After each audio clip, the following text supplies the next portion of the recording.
Hello everyone, আসসালামু আলাইকুম।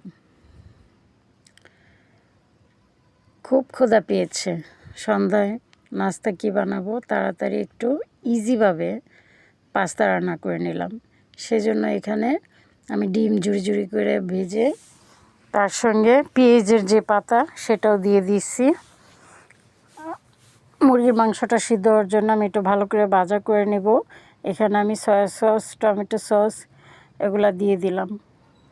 তারপরে পেঁয়াজ 4 টুকরা করে সেটা ভেজে খুলে এখানে দিয়ে দিলাম। যেহেতু আমি চিলি ফ্লেক্স দিছি বেশি করে, সেজন্য কাঁচামরিচ অল্প দিলাম।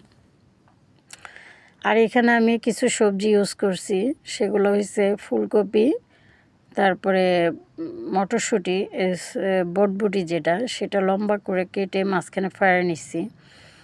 তার সঙ্গে গাজর দিচ্ছি একবারে লম্বা করে, চিকন করে। তো এই জন্য দেখো পাস্তাটা কত কালারফুল হয়েছে। তাড়াতাড়ি খাওয়ার জন্য তাড়াতাড়ি করলাম, একেবারে ইজিভাবে। তো সবাই তো রান্না করতে পারি, কিছু আমার ছোট বোনেরা আছে যারা পাস্তাটা রান্না করতে ভেজাল মনে করে, তাদের জন্য এত ইজিভাবে রান্না করা। তো অনেকে আছে পাস্তার মধ্যে ধনেপাতা খেতে পছন্দ করে না, বাট আমার ভালো লাগে, সেজন্য আমি ধনেপাতা দিলাম একটু বেশি করে। অলমোস্ট আমার রান্নাটা কমপ্লিট। আমি এখানে ডেকোরেশনের জন্য পাতলা কুচি করে শসা কেটে নিছি, তার সঙ্গে সিদ্ধ ডিম পাতলা স্লাইস করে কেটে আমি এটা ডেকোরেশন করে নিলাম। দেখো, যে খাবার দেখতে সুন্দর সেই খাবার কিন্তু খেতেও খুব মজা। তো আপুর ভিডিওগুলো ভালো লাগলে একটু লাইক কমেন্ট শেয়ার করে দিবে।